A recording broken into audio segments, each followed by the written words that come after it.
ओम अज्ञानातिमिरान्धस्य ज्ञानाञ्जनशलाकया चक्षुरुन्मीलितं येन तस्मै श्रीगुरवे नमः। श्रीचैतन्यमनोभीष्टं स्थापितं येन भूतले स्वयं रूपगदा मह्यं ददाति स्वपदान्तिकं। वन्देऽहं श्रीगुरु श्रीयुतापदकमलं श्रीगुरु वैष्णवांश्च श्रीरूपं साग्रजातं सहगणा रघुनाथान्वितं तं सजीवं साद्वैतं सावधूतं परिजन सहितं कृष्ण चैतन्य देवं श्री राधा कृष्ण पादां सहगणा ललिता श्री विशाखान्वितांश्च। हे कृष्ण करुणा सिंधो दीनबंधो जगत्पते गोपेश गोपिका कांत राधा कांत नमोस्तुते। तप्त कांचन गौरांगी राधे वृंदावनेश्वरी वृषभानुसुते देवी प्रणमामि हरिप्रिये। वाञ्छाकल्पतरुभ्यश्च कृपा सिन्धुभ्य एव च पतितानां पावनेभ्यो वैष्णवेभ्यो नमो नमः। श्री कृष्ण चैतन्य प्रभु नित्यानंद श्री अद्वैत गदाधर श्रीवासादि गौर भक्त वृंद। हरे कृष्ण कृष्ण कृष्ण हरे हरे, हरे राम राम राम हरे हरे। जयतां सुरतो पंगुर मम मंदमते गतिर मत्सर्वस्व पदाम्भोजो राधा मदन मोहन। कृष्णाय वासुदेवाय देवकी नंदनाय च नंद गोपकुमाराय गोविंदाय नमो नमः। गोविंदाय नमो नमः। गोविंदाय नमो नमः। नमः पंकजनाभाय नमः पंकजमालिने नमः पंकजनेत्राय नमस्ते पंकजांग्रिये। पंचतत्वात्मकं कृष्ण भक्तरूप स्वरूपकं भक्तावतार भक्ताख्यं नमामि भक्तशक्तिकं। गुरुवे गौरचंद्राय राधिकाये तदालये कृष्णाय कृष्ण भक्ताय तद्भक्ताय नमो नमः। नमः ओं विष्णुपदाय कृष्ण प्रेष्ठाय भूतले श्रीमते जय पताका स्वामी नामिने नमः। आचार्य पदाय निताय कृपा प्रदायिने गौर कथा धामदाय नगर ग्रामतारिणे नमः। ओं विष्णुपदाय कृष्ण प्रेष्ठाय भूतले श्रीमते भक्ति वेदांत स्वामी नामिने नमस्ते सरस्वती देवे गौरवाणी प्रचारणे निर्विशेष शून्यवादी पश्चात्यधीशतारणे। जय श्री कृष्ण चैतन्य प्रभु नित्यानंद श्री अद्वैत गदाधर श्रीवासादि गौर भक्तवृंद। हरे कृष्ण कृष्ण कृष्ण हरे हरे, हरे राम राम राम हरे हरे।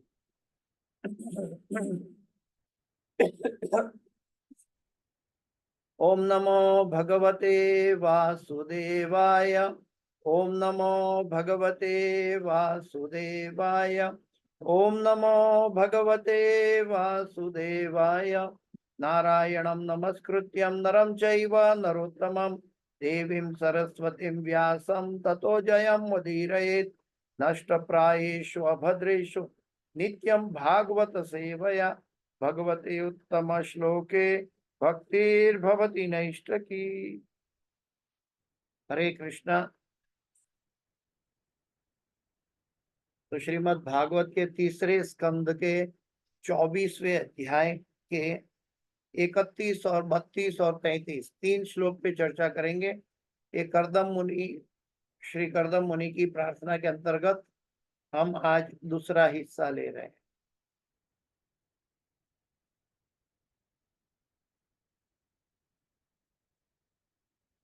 3:24-31 तान्येव तेभिरूपाणि रूपाणि भगवंस्तव यानि यानि च रोचन्ते स्वजनानाम् अरूपिणः तान्येव तेभिरूपाणि रूपाणि भगवंस्तव यानि यानि च रोचन्ते स्वजनानाम् अरूपिणः तान्येव तेभिरूपाणि रूपाणि भगवंस्तव यानि यानि च रोचन्ते स्वजनानाम् अरूपिणः। फिर दूसरा में है त्वां सूरिभिस्तत्त्वबुभुत्सयाथा सदाभिवादार्हण पादपीठम् ऐश्वर्यवैराग्ययशोवबोध वीर्यश्रियापूर्तमहं प्रपद्ये त्वां सूरिभिस्तत्त्वबुभुत्सयाथा सदाभिवादार्हण पादपीठम् ऐश्वर्यवैराग्ययशोवबोध वीर्यश्रियापूर्तमहं प्रपद्ये त्वां सूरिभिस्तत्त्वबुभुत्सयाद्धा यत् सदाभिवादार्हणपादपीठम् ऐश्वर्यवैराग्ययशोवबोध वीर्यश्रियापूर्तमहं प्रपद्ये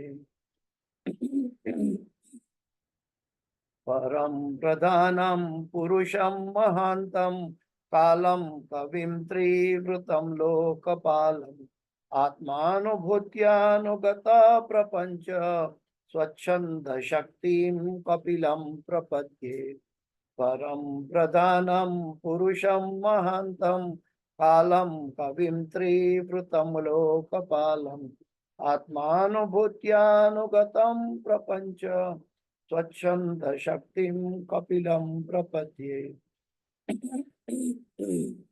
परं प्रधानं पुरुषं महान्तं कालं कविं त्रिवृतं लोकपालम् आत्मानुभूत्यानुगता प्रपञ्च स्वच्छन्द शक्तिं कपिलं प्रपद्ये। तो अनुवाद और तात्पर्य भाई ऐसी भक्ति वेदांत स्वामी शिला प्रभुपाद महाराज की जय। अभी पहला श्लोक का अनुवाद पढ़ के आगे चलते हैं और फिर आगे के श्लोक में आगे का अनुवाद करेंगे। तो कर्दम मुनि का ये वैराग्य के अंतर्गत, श्री कर्दम मुनि के वैराग्य के अंतर्गत वो अपने पुत्र कपिल देव भगवान से प्रार्थना कर रहे हैं। देखिए, पिता पुत्र को प्रार्थना कर रहे हैं, बहुत दिव्य प्रसंग है। हे भगवान, यद्यपि आपका कोई भौतिक रूप नहीं है, किंतु आपके अपने ही अनंत रूप हैं। वे सचमुच ही आपके दिव्य रूप है और आपके भक्तों को आनंदित करने वाले हैं। मैं फिर से अनुवाद पढ़ता हूं। हे भगवान, यद्यपि आपका कोई भौतिक रूप नहीं है, किंतु आपके अपने ही अनंत रूप हैं। वे सचमुच ही आपके दिव्य रूप हैं और आपके भक्तों को आनंदित करने वाले हैं। भगवान का रूप भौतिक नहीं होता, इसके लिए शास्त्रों में भी वर्णन है, हम आगे चर्चा करेंगे। अभी प्रभुपाद जी के तात्पर्य के साथ चलते हैं। ब्रह्म संहिता में कहा गया है कि श्री भगवान तो एक ही परम पूर्ण है, परंतु उनके अनंत रूप है। अद्वैतम अच्युतम अनादि अनंत रूपम आद्यम पुराण पुरुषम नव यौवनम च वेदेषु दुर्लभम अदुर्लभम आत्म भक्तो गोविंदमादि पुरुषम तमहं भजामि। श्री भगवान आदि रूप है, किंतु फिर भी उनके नाना रूप हैं, कई रूप हैं। ये विविध रूप दिव्य होते हैं और उनके अनेक प्रकार के भक्तों की रुचियों के अनुसार प्रकट होते हैं। यहाँ पे ये बात हमें समझनी चाहिए। भगवान के विविध रूप दिव्य होते हैं और उनके अनेक प्रकार के भक्तों की रुचियों के अनुसार प्रकट होते हैं। जैसे कि यशोदा मैया के पास भगवान छोटे बाल कृष्ण के रूप में प्रकट हुए, देवकी माता से वहां ले जाया गया। और गजेंद्र के पास भगवान अपने वाहन पर आकर उनके पर मगर के ऊपर सुदर्शन चक्र डाल के रक्षा की। और वही भगवान गोपियों के साथ रास खेल कर उनके हृदय की इच्छा व्यक्त की। तो यहाँ पे हमें प्रभुपाद जी के तात्पर्य के अंदर ये अंडरलाइन हमें अपने हृदय में अंडरलाइन कर देनी चाहिए। कैसे? उनके अनेक प्रकार के भक्तों की रुचियों के अनुसार, उनके अनेक प्रकार के भक्तों की रुचि के अनुसार प्रकट होते हैं। यानी कि भगवान जीवों की इच्छा पूरी करने के लिए जीवों को प्रेम करते हैं, इसलिए जीवों की आवश्यकता अनुसार भगवान अपना रूप धारण करके प्रकट हो जाते हैं। जैसे प्रहलाद महाराज के सामने नरसिंह भगवान प्रकट हो गए खंबे में, जहां वहां आवश्यकता थी हिरण्यकश्यप का वध करने की। तो भगवान हर तरह से भक्त के सामने प्रकट होते हैं और तत्क्षण प्रकट होते हैं। जैसे भगवान को लगता है कि ये भक्त को मेरी अति आवश्यकता है, तो किसी भी क्षण की देरी किए बिना, किसी भी परिस्थिति को सोचे बिना भगवान वो भक्त के पास उनकी निष्ठा बढ़ाने के लिए प्रकट हो जाते हैं। कहा जाता है कि एक बार भगवान श्री रामचंद्र के महान भक्त हनुमान ने कहा कि लक्ष्मीपति नारायण तथा सीतापति श्री राम एक ही है और सीता जी तथा लक्ष्मी जी में कोई अंतर नहीं है, किंतु स्वयं उन्हें भगवान श्री राम का रूप अधिक प्रिय था। स्वयं उन्हें भगवान श्री राम का रूप अधिक प्रिय था। इसी प्रकार कुछ भक्त श्री कृष्ण के आदि रूप की पूजा करते हैं। जब हम कृष्ण कहते हैं तो हम न केवल भगवान श्री कृष्ण वरण श्री भगवान के सभी रूप, भगवान श्री राम, नृसिंह, वराण, वराह, नारायण और कपिल भगवान के सहित आदि का उल्लेख करते हैं। यानी कि भगवान सभी रूप में, कृष्ण के अंदर सभी रूप में समाये हुए हैं। इसके लिए ब्रह्म संहिता में एक बहुत सुंदर श्लोक है, दीपाचिरे दशांतरमामुपेत्य दीपायते विवृत हेतु समान धर्म यस्तादगे वही च विष्णु तया विभाति गोविंदमादि पुरुषम तमहम भजामि।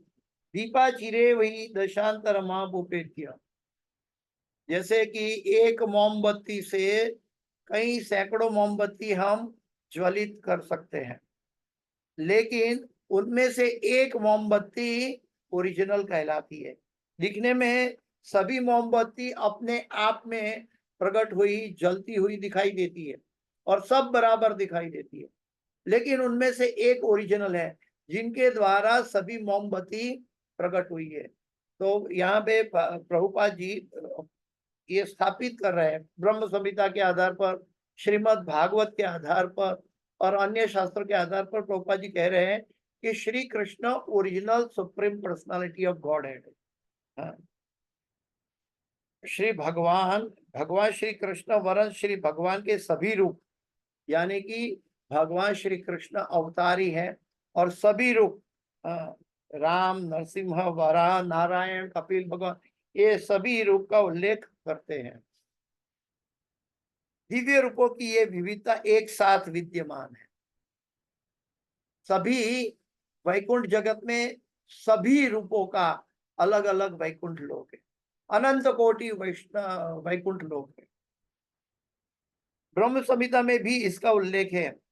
और प्रभुपाद जी और एक श्लोक लेकर आए हैं, रामादि मूर्ति कला नियमेन तिष्ठन् नानावतारम अकरोद्भुवनेषु किंतु कृष्ण स्वयं समभवत् परम पुमान्यो गोविंदमादि पुरुषम तमहम भजामि। ओरिजिनल जो भगवान का जो अवतार है, अवतारी है, वो भगवान श्री कृष्ण है और उनमें से भगवान राम जैसे अनेक अवतार प्रकट होते हैं। नाना अवतार मकरोद भुवनेषु, वे पहले से ही नाना रूप में विद्यमान है, किंतु इनमें से कोई भी रूप भौतिक नहीं है। इनमें से कोई भी रूप भौतिक नहीं है। इसका प्रमाण हमें शास्त्रों से मिलता है, हमें शास्त्रों से मिलता है। बहुत सुंदर कोट है यहाँ पे। आगे अभी देखता हूँ मैं। तो भगवान का जो रूप है वो भौतिक नहीं है, भगवान दिव्य रूप में प्रकट होते हैं। भगवान कभी क्या कहते हैं कि भौतिक शरीर धारण करते हुए दिखाई देते हैं, लेकिन फिर भी भगवान दिव्य रूप में प्रकट होते हैं। यहाँ पे एक कोट आता है पद्म पुराण छठे स्कंद से, सॉरी पद्म पुराण के छठे अध्याय से। उसमें बताया गया है, प्रकृति स्पर्श रहितो वासुदेवो जनार्दन। प्रकृति स्पर्श रहितो वासुदेवो जनार्दन। भगवान वासुदेव जनार्दन प्रकृति के स्पर्श से रहित है, प्रकृति के स्पर्श से रहित है, इसीलिए उनका दिव्य स्वरूप है। उनको भौतिक कोई भी इंग्रेडिएंट का भगवान उससे परे है। हालांकि दिखता है कि भौतिक शरीर धारण किए हुए हैं, लेकिन वो शरीर भौतिक नहीं रहता। श्रीधर स्वामी ने टीका की है कि अरूपिण, यहाँ पे प्रभुपाद जी कोई भी शब्द जो श्लोक का है वो उसको छोड़ना नहीं चाहते हैं। यहाँ पे बताया गया है कि श्रीधर स्वामी की टीका के अंतर्गत अरूपिण अर्थात रूप विहीन, वास्तव में बिना भौतिक रूप लिए प्रयुक्त है। ये अरूपिण क्यों कहा गया? क्योंकि उनका कोई भौतिक रूप नहीं, क्योंकि इसी श्लोक में इसका प्रमाण मिलता है। प्रभुपाद जी आगे बताते हैं कि श्री भगवान के रूप होते हैं, अन्यथा यहाँ क्यों कहा गया है तान्यव ते भी रूपाणी रूपाणी भगवंत स्तव, ताभी ताभी सॉरी तान्यव ते भी रूपाणी रूपाणी भगवंत स्तव, यानी कि पहले रूप की बात की है और फिर अरूपिण की बात की है। इसका मतलब क्या है कि भगवान का रूप है, लेकिन भौतिक दृष्टि से अरूपिण है, उनका भौतिक अवतार नहीं है या भौतिक रूप नहीं है, दिव्य रूप। ये श्रीमद् भागवत प्रमाणित कर रहा है कि भगवान का रूप रंग है, फिर भी भौतिक दृष्टि से अरूपिण, उनका कोई भौतिक स्वरूप नहीं है। इसका मतलब भगवान दिव्य है। गीता में भी भगवान कहते हैं जन्म कर्म च मे दिव्यम एवं यो वेत्ति तत्वतः त्यक्त्वादि हम पुनर्जन्म नैति मामेति सोच। भगवान का जन्म और कर्म दिव्य है। दिव्य का अर्थ है उसमें कोई भी किसी भी तरह की भौतिक मलिनता या भौतिक पदार्थ की से परे है, आध्यात्मिक जगत से आए, दिखाई देते हैं भक्तों की रुचि के अनुसार। जैसे कि कंस को भगवान उनके संहारक के रूप में दिखाई देते थे, लेकिन यशोदा मैया को यशोदा मैया को कन्हैया अपना पुत्र के रूप में दिखाई देते थे, और ग्वाल बाल को कन्हैया अपने मित्र के रूप में दिखाई देते थे, और सभी गोपांगनाओं को कन्हैया अपने प्रेमी के रूप में दिखाई देते। तो जो हमारा दृष्टिपात है, हमारी रुचि के अनुसार भगवान हमें दर्शन देते हैं। जिसकी रही भावना जैसी ताकि देखी तीन मूर्त तैसी। आपके अपने रूप है, किंतु वे भौतिक नहीं है। आपके भौतिक दृष्टि से कोई रूप नहीं है, किंतु आध्यात्मिक व दिव्य दृष्टि से आप नाना रूपों वाले हैं। अद्वैतम अच्युतम अनादि अनंत रूप। जब भी कोई रूप होता है तो व्यक्ति भी होता है। वैदिक साहित्य में अनेक बार श्री भगवान को पुरुष कहा गया है, परम पुरुष कहा गया, जिसका अर्थ है आदि रूप और आदि भोक्ता। परम पुरुष का अर्थ है आदि रूप और आदि भोक्ता। निष्कर्ष यह है कि श्री भगवान का कोई रूप नहीं होता, भौतिक रूप नहीं होता, फिर भी वे विभिन्न कोटि के भक्तों की रुचियों के अनुसार वे एक साथ नाना रूपों में विद्यमान रहते हैं। यहाँ पे हम कह सकते हैं कि भगवान किसी को अन्याय नहीं करते। जिसकी जैसी भावना होती है वैसे भगवान उनके सामने प्रकट हो जाते हैं। यानी कि जैसे बिजली सबके लिए है, लेकिन कोई इससे एयर कंडीशन चलाना चाहता है, कोई इससे रूम हीटर चलाना चाहता है, कोई इससे लाइट का बल्ब जलाना चाहता है।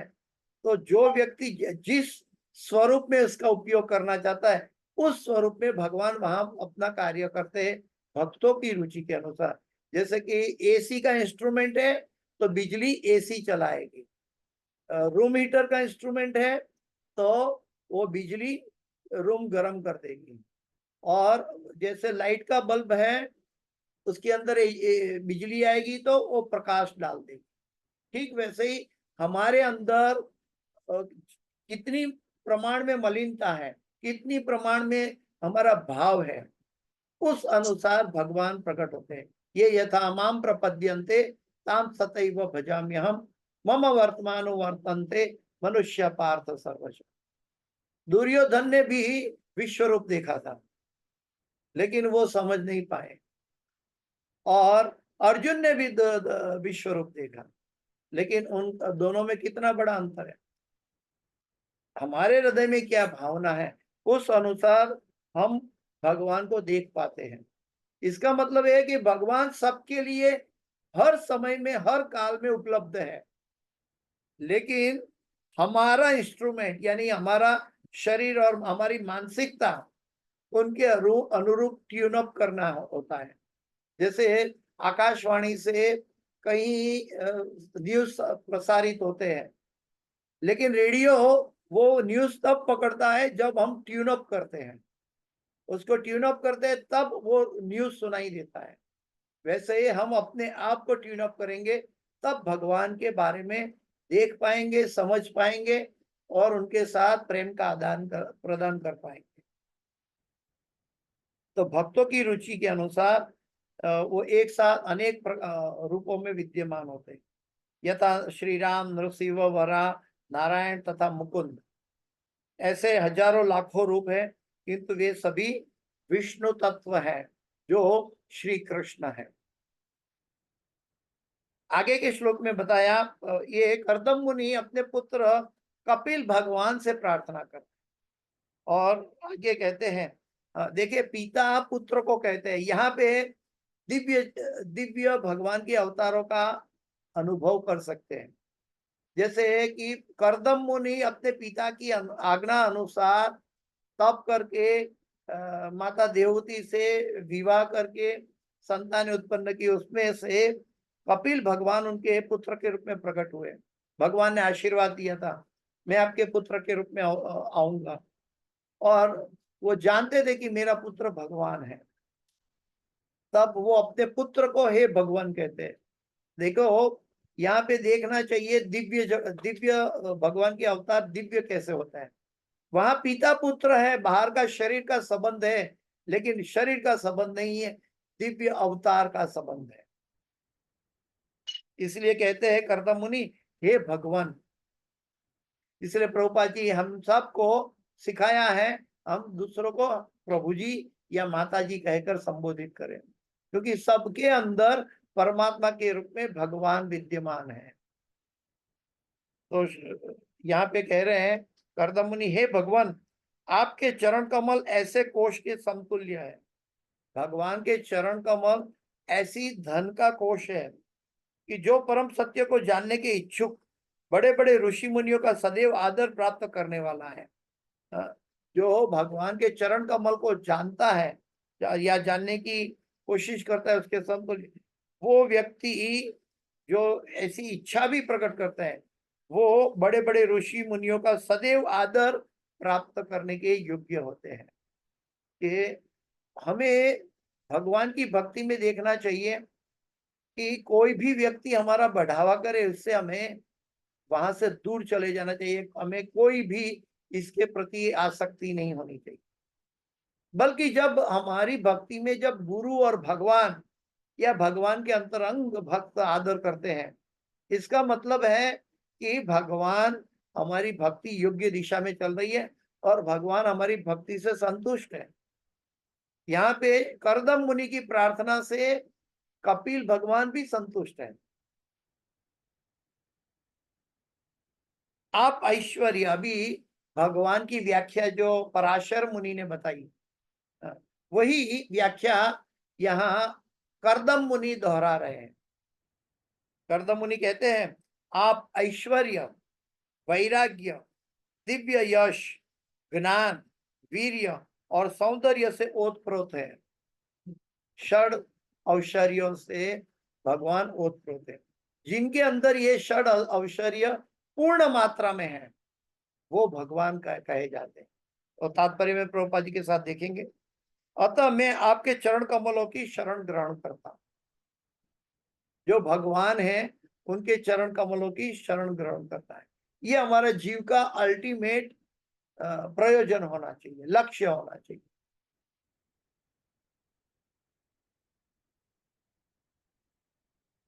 पूर्ण पुरुषोत्तम भगवान के चरण कमलों की शरण ग्रहण करके उनकी पूजा करनी चाहिए। श्रीमद् भगवद गीता में भगवान श्री कृष्ण ने अर्जुन को कई बार शिक्षा दी कि वह उनकी शरण में आए। विशेष रूप से 9वें अध्याय में अंत में भगवान कहते हैं, मन मना भव मद भक्तो मद्याजी माम नमस्कुरु। यदि तुम पूर्ण बनना चाहते हो तो सदैव मेरा स्मरण करो, मेरे भक्त बनो, मेरी ही पूजा करो और मुझे ही नमस्कार करो। इस प्रकार तुम मुझ भगवान को जान सकोगे। भगवान को जानने के लिए भगवान का भक्त बनना आवश्यक है, भगवान की पूजा करना आवश्यक है, भगवान को नमस्कार करना आवश्यक है और अपना मन भगवान को सौंप देना आवश्यक है। मुझ भगवान को जान और अंत में मेरे पास, मेरे धाम को वापस आ सकोगे। जो व्यक्ति अपना मन भगवान को देता है, वो व्यक्ति भगवत धाम का मुमुक्षु कहलाता है। वो भगवत धाम का वीजा उन्होंने पा लिया है। यानी कि दूसरे शब्दों में, हमारी आंशिक स्वतंत्रता होने के बावजूद भी, हमारी इच्छा की शक्ति होने के बावजूद भी, हमारी समत्व इच्छा, सर्वस्व इच्छा भगवान की इच्छा पर समर्पित करो। इससे भगवान प्रसन्न हो जाएंगे। भगवान कहेंगे कि ये तो सब कुछ मेरे पर निर्भर हो गया, मेरे पर आश्रित हो गया, अभी मैं उनको अकेला कैसे छोड़ सकता। जैसे हवा में पिता अपने छोटे से बच्चे को हवा में उछालता है, तो बच्चा पिता को आनंद देने के लिए हंसता है, लेकिन बच्चा निश्चिंत है और पिता ने उछाला है और पिता ही सतर्क है कि मैं उसको पकड़ लूं, नहीं तो वो गिर जाएगा।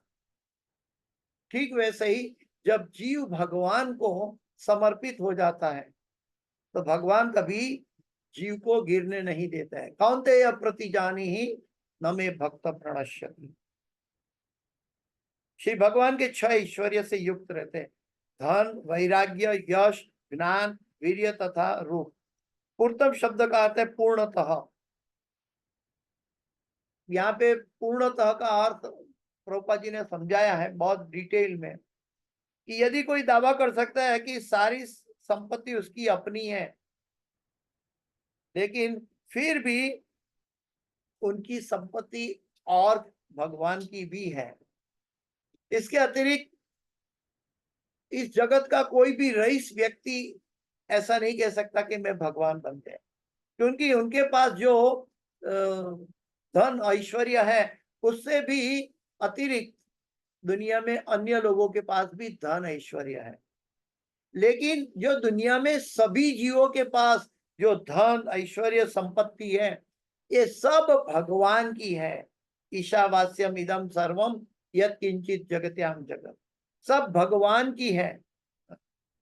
जब ये बात भगवान कह सकते हैं, अगर मैं कहूंगा कि आपके जेब की संपत्ति मेरी है, तो आप मेरे पर कोर्ट में दावा कर देंगे कि मेरी संपत्ति हड़प करना चाहते। लेकिन भगवान तो लक्ष्मीपति है, हम सबको लक्ष्मी देने वाले हैं। हम भ्रामक अवस्था में लक्ष्मीपति बनने की कोशिश करते हैं। भगवान श्री कृष्ण ऐसा कह सकते हैं कि वे सर्व ऐश्वर्य संपन्न है, उनका ज्ञान भी पूर्ण है, उनसे वासुदेवम परम ज्ञानम, वासुदेव से बढ़कर कोई ज्ञान नहीं है, वासुदेव से बढ़कर कोई वैराग्य नहीं है। सारी सृष्टि उनकी है, फिर भी वो विरक्त रहते हैं। हमारा तो एक भी चीज इधर उधर पड़ा है तो आप किसी कई लोगों के सामने रखेगा तो बोलेगा नहीं नहीं वो मेरा है, वो मेरा है, ये परिवार, ये पत्नी मेरी है, ये मेरे बच्चे हैं, मेरे माता पिता है, मेरे भाई है, सब मेरा मेरा मेरा। लेकिन भगवान का, हम सब भगवान के हैं, लेकिन फिर भी हमारी आवश्यकता भगवान पूरी करते हैं, लेकिन भगवान विरक्त रहते हैं, दिखते नहीं है। वो ऐसे कार्य करता है जो अपना कार्य करते हैं स्वयं नहीं दिखते। भक्त को जब विनम्र भाव है तब ये भाव प्रकट होता है कि वो भगवान की सेवा करते हैं, लेकिन भगवान की सेवा के अतिरिक्त लोगों में अपनी नाम प्रतिष्ठा नहीं बढ़ाते। तो भगवान ज्ञान वैराग्य सामर्थ्य तथा रूप से परिपूर्ण है। ये प्रत्येक वस्तु से युक्त है, प्रत्येक वस्तु से युक्त है, उनसे कोई पार नहीं पा सकता। गीता में भगवान कहता है कि मैं चर और अचर दोनों का आधार हूं, दोनों में मैंने प्रविष्ट किया है। तो कोई भी चीज भगवान से युक्त है, वे प्रत्येक वस्तु से युक्त है। अगर हम कनिष्ठ भक्ति कर रहे हैं, अगर हम मध्यमा भक्ति कर रहे हैं, तो ये हमारे लिए बहुत सटीक रास्ता समझने के लिए है। ये छोटा सा वाक्य प्रभुपाद जी कि वे प्रत्येक वस्तु से युक्त है, इसको तो गुरु हमें बता रहे हैं कि हमें सभी जगह भगवान का दर्शन होना चाहिए। जब मैं प्रकट होता हूं दूसरे कंपार्टमेंट में, तब हमें व्यक्ति दिखती है। जब मैं भगवान का अंश हूं और सभी भगवान के अंश है, सब, मुझे जिसकी आवश्यकता है सभी को भी उसकी आवश्यकता है। ये भाव से हम दूसरों में देखेंगे कि सब भगवान के स्वरूप है, लेकिन सब व्यक्ति भगवान नहीं है, सबके अंदर विराजमान परमात्मा भगवान है। भगवान श्री कृष्ण का एक अन्य नाम असम उद्धव है। मत परतरम नान्यत किंचित अस्ति धनंजय। असम उद्धव मतलब भगवान के बराबर या भगवान के ऊपर कोई नहीं है। मत परतरम नान्यत किंचित अस्ति धनंजय। ये धनंजय अर्जुन तुम जान लो कि मेरे से पर कोई परम सत्य नहीं है। भगवान के बराबर या भगवान के ऊपर कोई नहीं है। अगर कोई व्यक्ति, कोई मनुष्य भगवान नहीं बन सकता, ये यहाँ पे स्थापित होता है। आजकल कलयुग में कई लोगों को सेंटिमेंटली, हाँ वो तो भगवान का स्वरूप है। हाँ, परमात्मा के रूप में भगवान का स्वरूप हो सकता है, लेकिन बाह्य शरीर के रूप में भगवान का स्वरूप मनुष्य नहीं बन सकता। आगे के श्लोक में बताया गया है कि मैं भगवान श्री कपिल के रूप में अवतरित होने वाले पूर्ण पुरुषोत्तम भगवान की शरण लेता हूं। कितनी दिव्य बात यहाँ पे बताई गई है।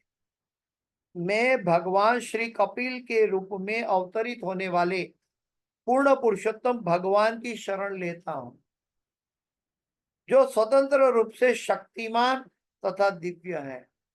जो स्वतंत्र रूप से, यानी कि उनको मेरी शक्ति की आवश्यकता नहीं, वो स्वयं शक्तिमान है और वो स्वयं दिव्य है। दिव्य का मतलब है कि मैं भौतिक जगत का शरीर धारण करके बैठा हूं अपने कर्मों की श्रृंखला में, लेकिन भगवान अपनी माया के द्वारा, अंतरंग शक्ति के द्वारा दिव्य परे जगत का स्वरूप धारण करके हमारे आंखों के समक्ष प्रकट हुए हैं।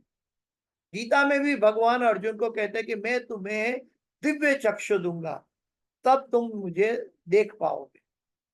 तो वो दिव्य चक्षु प्रेमांजन चुरित भक्ति विलोचने न संत सदैव हृदयेषु विलोकयन्ति यम श्याम सुंदरम अचिंत्य गुण स्वरूपम, अचिंत्य गुण स्वरूपम गोविंदमादि पुरुषम तमहम भजा। प्रेमांजन, हमें प्रेम का, आंखों में प्रेम का अंजन करना हो। हम भगवान की भक्ति में एक नित्य क्रम नहीं, एक क्रिया नहीं, बल्कि भाव के साथ भगवान की सेवा करनी।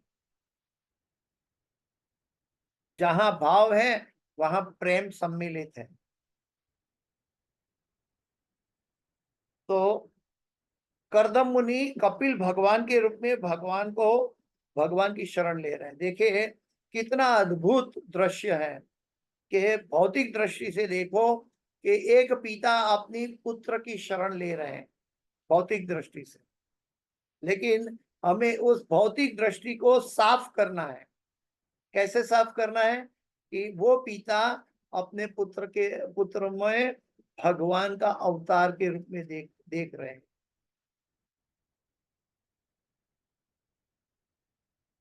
जो परम पुरुष है तथा पदार्थ और काल को मिलाकर सबके भगवान है, तथा पदार्थ और काल ये सब मिलकर सबके भगवान है। जो त्रिगुणमयी सभी ब्रह्मांडों के पालन करता है, यानी कि भौतिक जगत की सृष्टि के भी पालन करता है, ब्रह्मा विष्णु महेश तो वहां भी पालन करता है, और आध्यात्मिक जगत का भी पालन करता है। वो सभी भौतिक और आध्यात्मिक जगत का आधार बिंदु है। उनके एक अंश मात्र से अनंत कोटि ब्रह्मांड का आधार है, और प्रलय के पश्चात भौतिक प्रपंच को अपने में लीन कर देते हैं। जैसे कि ब्रह्मा की आयु पूर्ण होने के समय जो ब्रह्मा जी ने प्रकट किया है, वो सभी जीवों के समेत वो भगवान में हम समा जाते हैं, यानी कि भौतिक प्रपंच को अपने में लीन कर देते हैं। कहने का तात्पर्य है कि भगवान कौन है? असीम है। हम भगवान की कंपेयर भी नहीं कर सकते, सोच भी नहीं सकते, हमारी सोचने की बुद्धि से भी बाहर है। ये प्रार्थनाओं से हमें सीखना है कि भगवान कितने महान है। जैसे सुखदेव गोस्वामी ने कहा, किया प्रार्थना, अभी करदम मुनि यहाँ प्रार्थना कर रहे, ये भगवान की दिव्यता की गहराई भक्तों के समक्ष प्रस्तुत कर रहे हैं। अगर हमारे अंदर हृदय में मलिनता नहीं है तो इस दिव्यता को हम समझ पाएंगे और हमेशा के लिए इसका पालन कर पाएंगे। यहाँ पे प्रभुपाद जी ने बहुत सटीक तरीके से बताया कि भगवान जो है ये भौतिक स्वरूप वाले नहीं है, और भगवान नित्य सब जगह युक्त रहते हैं। यानी कि विभूति योग में हम देखते हैं कि हर भगवान ने एग्जाम्पल बताया अर्जुन को कि पानी का स्वाद में हूं, हिमालय में हूं, सूर्य और चंद्र मेरी आंखों के समान है। तो जो भी भौतिक सृष्टि दिखती है वहां भगवान का दर्शन होना है। प्रभुपाद जी हमेशा कोई भी भौतिक चीज को नहीं देखते थे, बल्कि उसमें भगवान का दर्शन करते थे। गुरु महाराज भी भगवान का दर्शन करते थे। उसके लिए बहुत अच्छा एग्जाम्पल है, बाद में हम देखते हैं। तात्पर्य में देखते हैं कि यहाँ पर श्री करदम मुनि अपने पुत्र कपिल को परम संबोधित करते हुए 6 ईश्वरियों का उल्लेख करते हैं। परम का उल्लेख करते हुए 6 ईश्वरियों का उल्लेख करते हैं, यानी कि वो जान रहे हैं, क्योंकि उन्होंने जब तपस्या की तब भगवान का दर्शन हुआ उनको, और दर्शन हुआ तब उन्होंने प्रार्थना की, तब भगवान ने स्वीकारा कि मैं तुम्हारे पुत्र के रूप में अवतरित होऊंगा। और तब तब श्री करदम मुनि ने अपना पुत्र कपिल भगवान को अपनी पत्नी को सौंप कर वो सन्यास के जीवन, विरक्त जीवन के लिए चले गए, क्योंकि ये सब घटनाएं सतयुग की घटनाएं हैं।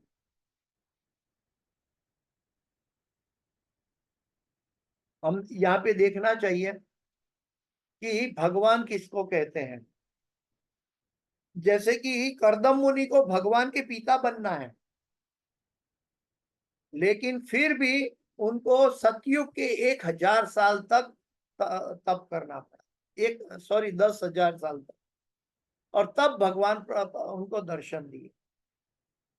तो कहने का तात्पर्य है कि जिनको भगवान का पिता बनने की अनुमति है, ऐसे जीव को भी भगवान की प्राप्ति के लिए सतयुग में तप करना पड़ा।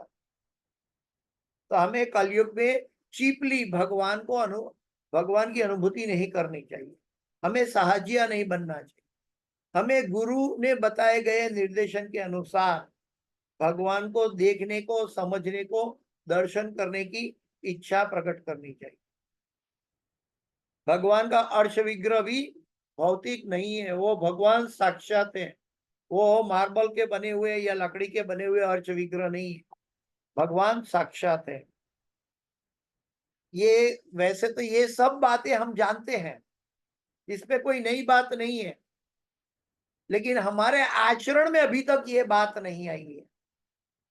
इसलिए प्रभुपाद जी सटीक छोटे वाक्य में भी बहुत बड़ी बात कह देते हैं कि भगवान के से बड़ा कोई नहीं है, भगवान के बराबर कोई नहीं है, और भगवान सभी वस्तुओं में, सभी विषय वस्तु में युक्त रहते हैं, फिर भी वैराग्य के भांति अलिप्त रहते हैं।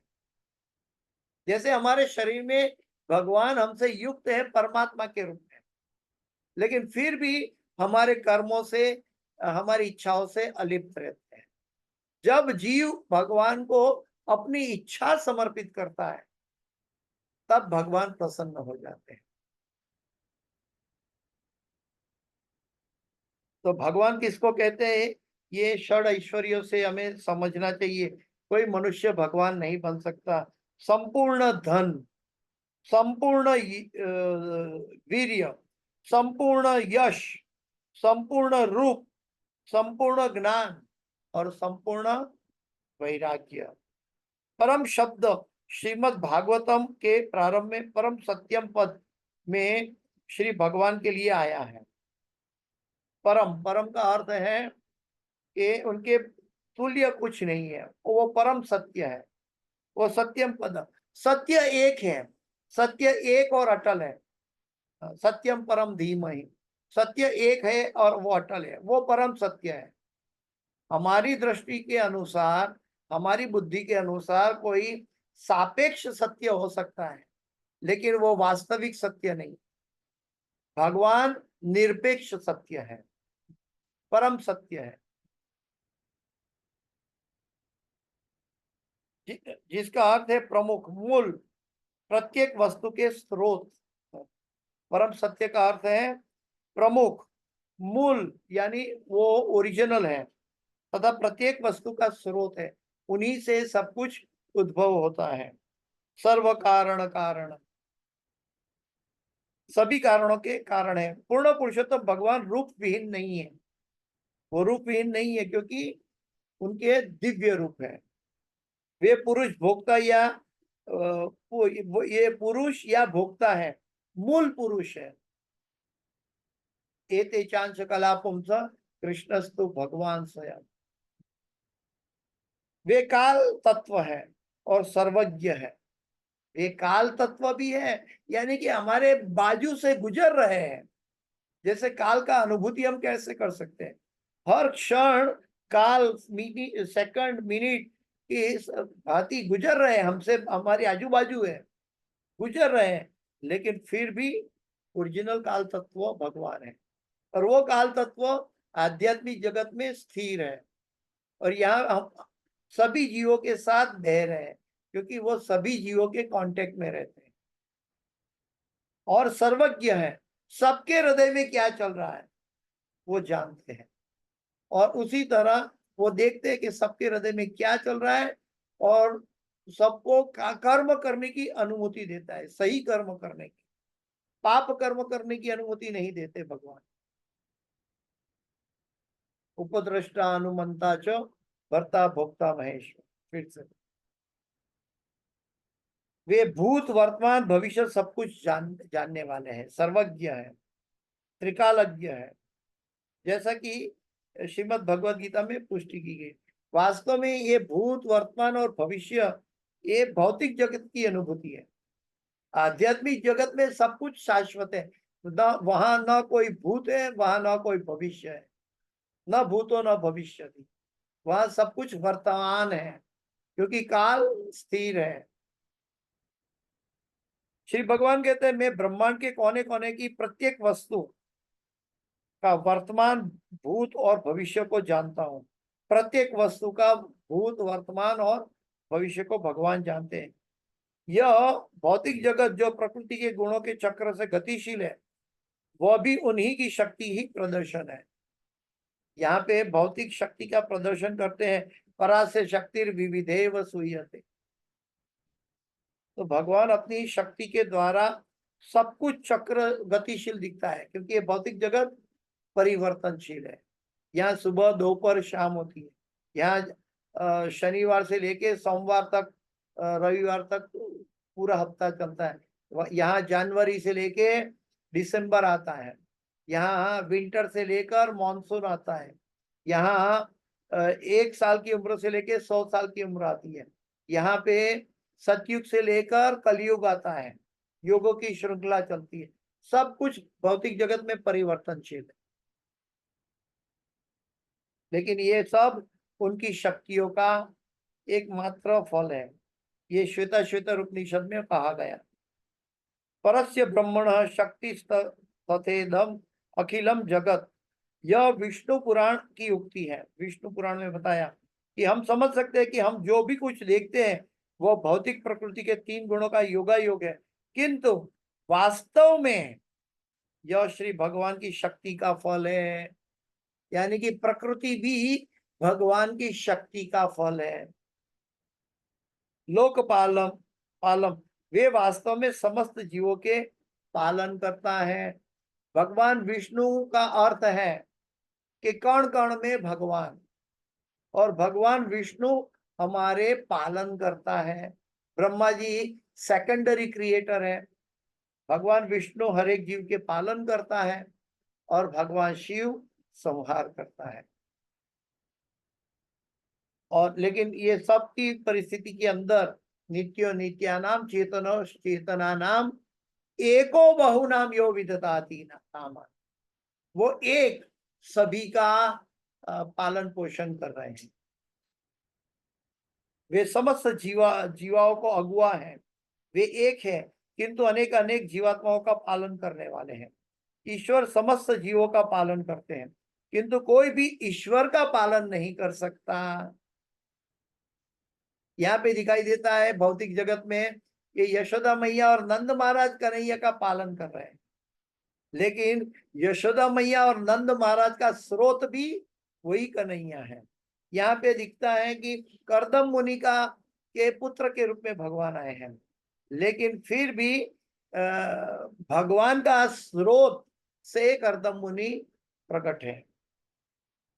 कोई भी ईश्वर का पालन नहीं कर सकता, यह उनकी स्वच्छंद शक्ति है। यहाँ पे ये श्लोक में शब्द आया स्वच्छंद शक्ति। वे अन्यों पर आश्रित नहीं है। कितना भी हो, अपने आप को स्वच्छंद क्यों ना कहे, कोई व्यक्ति कितना भी बड़ा हो, अपने आप को स्वच्छंद क्यों ना कहे, फिर भी उसे अपने से बड़े किसी न किसी को अधीन रहना पड़ता है। वहां तक कि हम धन के प्रति आसक्त होते हैं, आश्रित होते हैं। हम परिवार के प्रति आश्रित होते हैं। हम अपने नौकरी में बॉस के प्रति आश्रित होते हैं। अगर हम बिजनेस करते हैं तो हम ग्राहक के प्रति आश्रित होते हैं। हर एक व्यक्ति यहाँ पे आश्रित है। और आश्रित का मतलब क्या है? आश्रय व्यक्ति जो ले रहा है उसको क्या करना चाहिए? जो व्यक्ति आश्रित है उसको क्या करना चाहिए? उनके पास कुछ है ही नहीं उनको देने के लिए, तो क्या करना चाहिए? सेवा करनी चाहिए। सेवा करनी चाहिए। जो आश्रित है उनको सेवा करनी चाहिए। जैसे कि जीव आश्रित है तो सभी जीवों को भगवान की सेवा करनी चाहिए। किंतु भगवान परम पूर्ण है, न तो कोई उनसे बड़ा है न उनके समान, असमुद्भव। भगवान श्री कपिल मुनि भगवान श्री कपिल श्री कर्दम मुनि के पुत्र के रूप में प्रकट हुए, किंतु चूंकि वे श्री भगवान के अवतार थे, इसीलिए कर्दम मुनि ने शरणागत होकर उन्हें सादर नमस्कार किया। तो भगवान की अनुभूति के लिए हमें बाहर का स्वरूप, शरीर की उम्र का स्वरूप से परे उनके अंदर की आध्यात्मिक दिव्यता कितनी है, उनके प्रति हमें शरणागत होना चाहिए। जैसे प्रहलाद महाराज या ध्रुव महाराज 5 साल के हैं लेकिन महान आचार्य है। आज पूरा भागवत का अध्ययन करने वाले समस्त भक्त 12 महाजनों में उनकी गिनती करके उनको सादर नमस्कार करते हैं।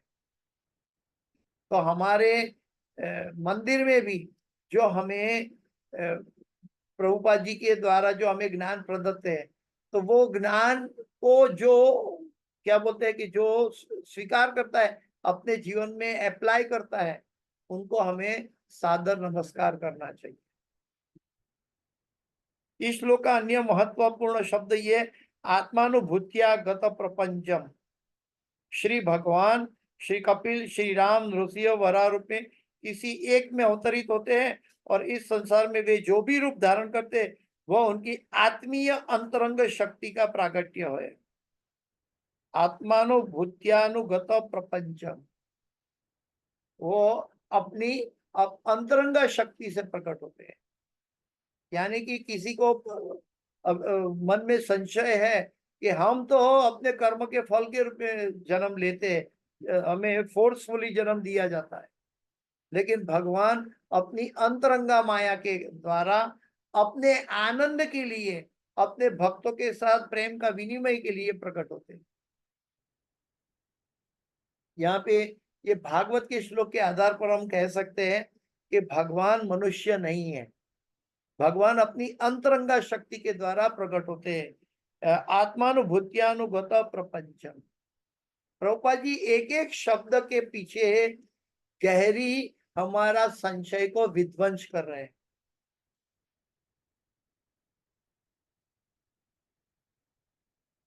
उनकी आत्मीय अंतरंगी शक्ति का प्रकट है। सामान्य जीवात्मा भौतिक शक्ति द्वारा शरीर उत्पन्न करते हैं, किंतु जब भगवान श्री कृष्ण या उनका कोई एक विस्तार या भिन्नास इस संसार में अवतार लेता है तो ऐसा प्रतीत होता है कि वह भौतिक शरीर से युक्त है, किंतु इनका शरीर भौतिक नहीं होता।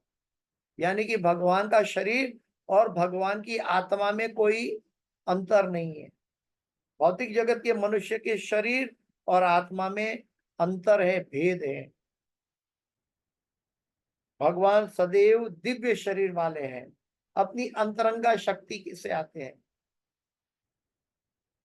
किंतु अल्पज्ञानी लोग ये समझ नहीं पाते। भगवत गीता में भगवान श्री कृष्ण कहते हैं, अवजानंती माम मूढ़ा मानुषिम तनुमाश्रितम। जो मूढ़ है वो भगवान का उपहास करते, नहीं समझ पाते। जब ईश्वर किसी भी रूप में अवतरित होते हैं तो इसका अर्थ यह नहीं होता कि वे भौतिक शक्ति की सहायता से धारण करते हैं। वो आत्मानुभूतिया गत प्रपंच, अपनी अंतरंगा शक्ति के द्वारा प्रकट होते हैं, बल्कि वे अपना आध्यात्मिक रूप प्रदर्शित करते हैं, क्योंकि वे अपने आध्यात्मिक धाम वैकुंठ में निवास करते हैं। यहाँ पे श्री करदम मुनि एक मनुष्य के रूप में, जीव के रूप में, पिता के रूप में न होते हुए जीव के रूप में अपने पुत्र को सादर प्रणाम कर रहे हैं। इसका एक प्रमाण ये भी मिलता है हमारे गुरु महाराज के जीवन। हमारे गुरु महाराज ने भी अपनी माता को दीक्षा दी थी और उनकी माता, गुरु महाराज की माता हमारे लिए गुरु माता है। वो गुरु माता अपने पुत्र को जब लेटर लिखती थी तो वो एड्रेस करती थी, my dear spiritual father. Guru Maharaj की मदर तो उनके पुत्र को लिखती थी, माय डियर स्पिरिचुअल फादर। अपने पुत्र को आध्यात्मिक पिता से एड्रेस कर रही थी। और गुरु महाराज जब अपनी माता को लेटर का रिप्लाई करते थे तब गुरु महाराज लिखते थे कि माय स्पिरिचुअल डॉटर। एक भौतिक दृष्टि से वो माता है, हाँ, लेकिन गुरु महाराज आध्यात्मिक दृष्टि से देखते हुए कहते हैं, आप मेरी आध्यात्मिक पुत्री हैं। तो जहां पे व्यक्ति बाह्य शरीर को देखना बंद करता है और वास्तविक सब में भगवान का दर्शन करता है, उसके लिए भगवान कभी अदृश्य नहीं रहते। यो मां पश्यति सर्वत्र सर्वत्रम मही पश्यति। तो वैसे और भी एक उदाहरण हम प्रस्तुत कर सकते हैं। कहने का तात्पर्य ये है कि भगवान की महिमा हमारी बुद्धि से, हमारे विचार शक्ति से परे है। भगवान साकार भी है। साकारेण निराकारो ज्ञायते स्वयं स्वयमेव ही। पद्म पुराण में 5वें अध्याय में बताया है कि साकार में भगवान की सेवा रस की प्राप्ति हो सकती है और निराकार में ये रस की प्राप्ति नहीं हो पाती। इसका मतलब साकार पूर्ण है और साकार के द्वारा निराकार स्वयं ज्ञात हो जाता है। निराकार अपूर्ण रह जाता है क्योंकि वहां सेवा नहीं मिलती। लेकिन साकार भक्त भगवान की पूर्णतया सेवा कर पाते हैं। तो कहने का तात्पर्य है कि भगवान साकार है, अपनी आत्मा माया से प्रकट होते हैं और भगवान सभी जीवों के पालन करता है। भौतिक दृष्टि से भले वो पुत्र के रूप में दिखाई दे या कोई भी रूप में भक्त के रूप में दिखाई दे, चैतन्य महाप्रभु के रूप में दिखाई दे, लेकिन वो वास्तविक पूर्ण पुरुषोत्तम भगवान श्री कृष्ण है। तो इसके साथ में अपनी वाणी को विराम दूंगा। इस क्लास की कोई भी सुकृति है, मेरे गुरु महाराज इस होलीनेस जय पताका स्वामी आचार्यपाद गुरु महाराज और इस डिवाइन ग्रेस एसी भक्ति वेदांत स्वामी शिला प्रभुपाद जी की है। और इस क्लास के अंदर कोई भी गलती, क्षति या त्रुटि रह गई है, मेरी अपनी है, कृपया मुझे क्षमा करें। वांछा कल्पतरुभ्यश्च कृपा सिंधुभ्येव च पतितानां पावनेभ्यो वैष्णवेभ्यो नमो नमः। अनंत कोटि वैष्णव वृंद की जय, शिल प्रभुपाद की जय, गुरुदेव महाराज की जय। आज करदम मुनि की प्रार्थना यहाँ पूरी होती है। अगले क्लास में देवहूति माता की प्रार्थना हम सुनेंगे, यानी कि करदम मुनि पिता प्रार्थना किया है, अभी माता देवहूति अपने पुत्र कपिल भगवान को प्रार्थना करेगी। उसके बारे में हम अगले क्लास में आगे लेंगे, देवहूति माता देवहूति की प्रार्थना के अंतर्गत। तो मैं यहाँ अपनी वाणी को विराम दे रहा हूँ। इस किसी का कोई प्रश्न है, संशय है या कमेंट है, पूछ सकते हैं, बता सकते हैं।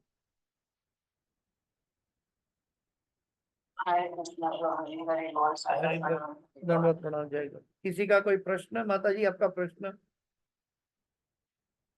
हाँ प्रभु जी, प्रश्न मेरा नहीं है, पर थोड़ा मैं आपको से नहीं कर पा रही। मेरा हेल्थ इश्यू बहुत थोड़ा बढ़ गया है, तो इसकी वजह से आपको मैं थोड़ा वेलकम नहीं कर पाई, आपसे मतलब ये नहीं कर पाई हूँ। यहाँ हमें वेलकम की जरूरत नहीं है माता जी। हम सब सेवक है गुरु महाराज के और भगवान के। हाँ वो तो सही है प्रभु जी, थोड़ा दो शब्द थोड़ा नहीं, एक्चुअली हम चाहते हैं कि हम गुरु महाराज को वेलकम करें। वास्तव में ये गुरु और गौरंगा की कृपा से हमें प्राप्त हो रहा है। हम गुरु महाराज, हमारी दृष्टि जैसे करदम मुनि कब अपने पुत्र में भगवान को देखते हैं, वैसे ये क्लास या इसके अंदर व्यक्ति नहीं बल्कि ये गुरु की इच्छा है ये हम तक पहुंचे भागवत।